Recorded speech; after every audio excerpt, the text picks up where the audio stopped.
Kasih karunia dan damai sejahtera Allah Bapa kita dan anaknya Tuhan Yesus Kristus menyertai saudara. Amin. Shalom, saudara-saudari yang terkasih di dalam nama Tuhan Yesus Kristus. Senang bisa menyapa saudara di tempat saudara berada hari ini. Dalam dimensi yang berbeda, tetapi dalam dunia yang sama. Sebagai insan yang diciptakan untuk Tuhan. Sebelum kita melakukan rangkaian aktivitas kita pada hari ini, marilah kita mengawalinya dengan mendengarkan firman Tuhan. Shalom, selamat pagi. Pembacaan firman Tuhan kita pada pagi hari ini terdapat di dalam Yehezkiel 36 ayatnya yang ke-29. Demikian bunyi firman Tuhan. Aku akan melepaskan kamu dari segala dosa kenajisanmu, dan aku akan menumbuhkan gandum serta memperbanyaknya, dan aku tidak lagi mendatangkan kelaparan atasmu.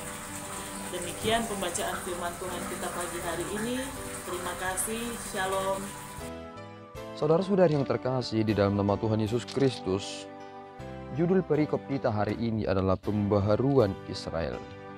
Bahwa ternyata apa yang dilakukan oleh Allah kepada bangsa Israel adalah bagian dari rencana Tuhan untuk mengkuduskan kembali namanya yang telah dicemarkan oleh bangsa Israel. Lihatlah bagaimana sistematisnya kehidupan ini. Ketika kita sudah mengklaim atau mengaku sebagai orang yang beriman, ternyata apa yang kita lakukan di dunia ini tidak serta-merta seperti yang diperintahkan oleh Allah. Ternyata ada dua hal yang terjadi. Yang pertama, kita mencemarkan nama baik kita. Yang kedua, kita mencemarkan nama baik Allah. Itu mengapa ketika sesama orang Kristen bertengkar, orang selalu berkata, apakah orang Kristen itu memiliki Tuhan yang selalu bertengkar? Mengapa demikian? Karena ternyata keberimanan seseorang akan terlihat dari pengaplikasian dan pengimplementasian pemahaman itu dalam praktik kehidupan masing-masing. Dan itulah yang dilakukan oleh Allah melalui peristiwa ketika Allah mengizinkan bangsa Israel terbuang, dan melalui Nabi Yehezkiel yang kita dengarkan hari ini, bahwa Allah akan melepaskan mereka dari segala dosa kenajisan mereka, dan Allah akan menumbuhkan gandum serta memperbanyaknya. Lihatlah ketika ketika satu hal dinyatakan, ada dua yang mengikut. Ketika Allah telah membebaskan mereka dari perbuatan mereka, dosa kenajisan mereka, ada satu hal yang diikut sertakan, yakni berkat.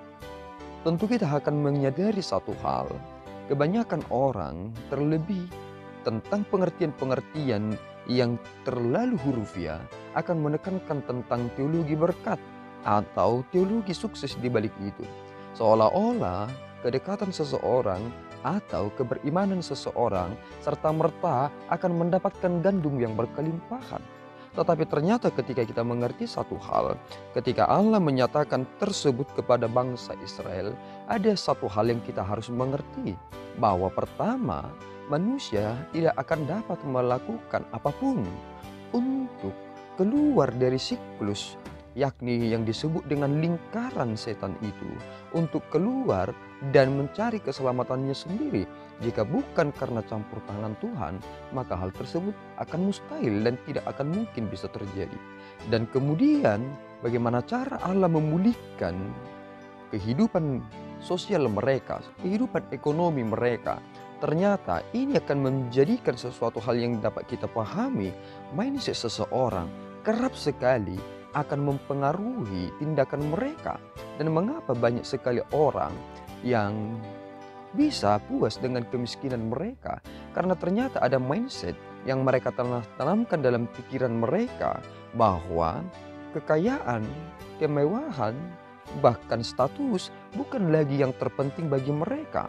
Jika kami menjadi orang yang kaya, tetapi kami tidak menjadi orang yang beriman, apakah artinya segala itu kami miliki? Dan meskipun kami menjadi orang yang miskin, kami tetap berbahagia. Mengapa demikian? Karena Allah yang kita sembah adalah Allah yang sama.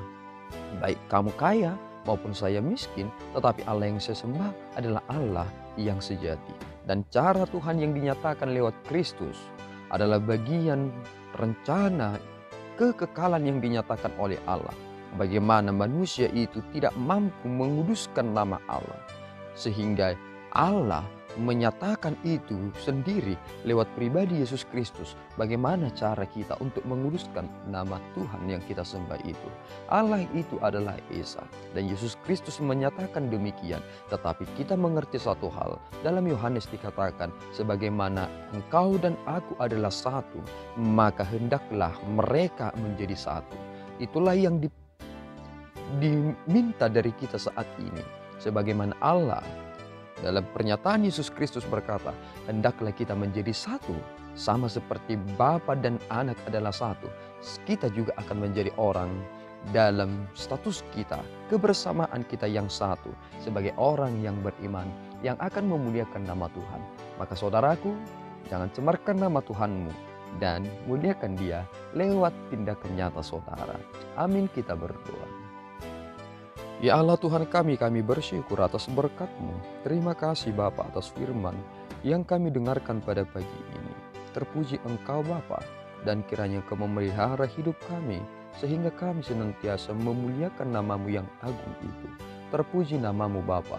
Dalam pujian kami pada pagi ini, dalam Kristus kami telah berdoa dan mengucap syukur. Anugerah Tuhan kita Yesus Kristus, kasih setia Allah Bapa, dan persekutuan Roh Kudus menyertai saudara. Amin. Tuhan Yesus memberkati.